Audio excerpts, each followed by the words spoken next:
You ask Tiger to solve. This deals with linear equations with one unknown.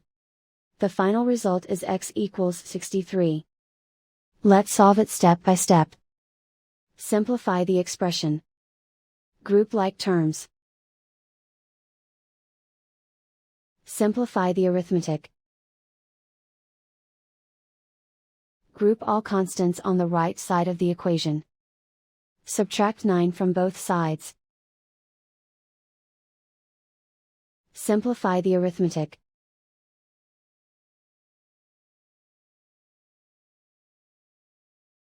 Convert the x into a positive number.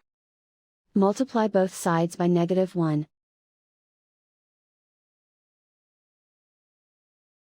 Remove the ones. Simplify the arithmetic. And so the final result is x equals 63.